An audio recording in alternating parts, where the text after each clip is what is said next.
With remarkable frequency, the people who are supposed to be the most impressive in our society fall for hoaxes that no normal person would ever believe. Jussie Smollett's transparently bogus hate crime.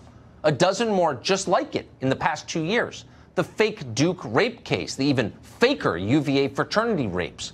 The Cummington High School kids. They hated American Indians. Weapons of mass destruction in Iraq. The fraudulent FDA food pyramid that helped make America fatter and less healthy. Eat more breakfast cereal. That'll slim you down.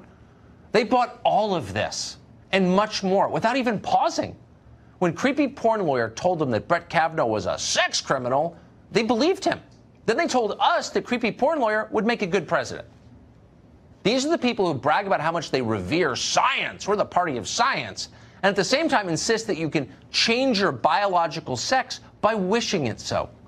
40 years ago, these same people warned us a new ice age was coming. Now they shriek about global warming. They will literally believe anything. On the left, the Enlightenment is over. Superstition reigns in its place. This is what happens when conventional religion, the ones we all mock, die. People who say, oh, I'm secular, just find something even more implausible to believe in and impose on the rest of us, but with way less self-awareness, and therefore far more dangerously. Bryan Dean Wright is a Democrat, a former CIA officer, and he joins us tonight. I can't get past this, Bryan. Not that and I know we put clips up of politicians nodding in their bovine way, agreeing with whatever ludicrous conspiracy is out there. But that's what they do. They're not geniuses. They'll say whatever it takes. But the head of the CIA and the head of the FBI ought to be sober, restrained, wise people. And now we know they're not. How did this happen? Well, you would think that they would have been, but they violated not only their oath to the country, but their oath to fellow officers such as myself. I mean, we are taught very explicitly that you don't violate that line between America's politics and the intelligence community. Brennan and Clapper and Comey, all three of them have done it. But if you step back, I think there are a couple of things happening why Democrats are falling for these kinds of hoaxes. The Brennans and the Clappers, that stuff, that's coup d'etat stuff. If you look at liberal journalists, like why do progressive journalists do this? It's about money, right? It's more of stories about bad orange man mean bigger, clicks and views, and that means bigger money and book deals and so forth, right? And then Democratic politicians, why are they doing it? Well, more of that stuff means more fear. That means panic, hysteria. That brings in donations, and that brings in votes.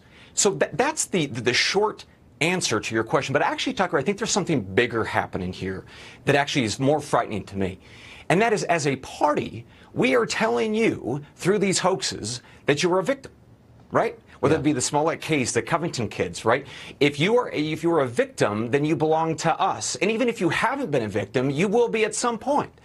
So that, I think, is the underlying issue. Since we have embraced identity politics, we have to get people to the polls based on fear, on panic. And that's the stuff that look, Trump will be gone in 2 or 6 years, right? Right. The Democratic Party, what it is creating, its coalition, how it gets people to the polls. If we're telling people that they have to be victims, then we have to believe these stories about Smollett or the Covington kids. That's the issue that's not going to go away, that's going to be part of the Democratic Party, and I hate to say this, but a part of the nation for a generation to come. Because we're telling people, don't think critically, don't think for yourself, just say what you should say when a person of color or a gay person or a woman says that they've been a victim. Just automatically believe them. Stop thinking. That's what the Democratic Party is becoming, and it is horrific. So what will happen? I mean, we're not at war right now and there's no financial crisis, but we will be, and there will be, because that's just the nature of running the world's most powerful country. And so when there is a lot of outward pressure applied on this country and society is really tested, its cohesion is really tested, I mean, what's it going to look like when people immediately retreat into their tribes and rely on conspiracy theories to explain things? Yeah, you need a national identity to get through those moments, isn't it? Yes, exactly. But I have to tell you, we already are at war. I mean, those of us in the intelligence community know we are in a covert war against the Chinese government. Unquestionably, it's been happening for about 10 years. It's only going to become, a greater and greater, more obvious problem to those who don't know. But I'm telling you, I work with folks in the military, the intelligence community. We all know it's happening. So we have to get ready now for this. It's already happening. So what What will occur in the next 5 or 10 years when he becomes more overt? And we have spent the past 2 and how many knows, more years focused on, well, what did the Mueller report really say? And then it was redacted, but so now we need it unredacted. But now, I mean, it's never ending. I mean, we might as well be looking for Hitler and Jimmy Hoffa opening up a bed and breakfast in Argentina. I mean, so that's what we're doing right now. That's what and we're not preparing for the things that matter. And as a Democratic Party, why don't we just put behind the Mueller thing?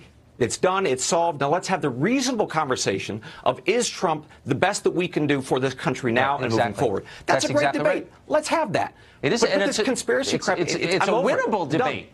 He's a Russian agent, not winnable. Yes. I would say. Bryan, thanks very much for that. Very wise. Your point about China is something we should meditate on.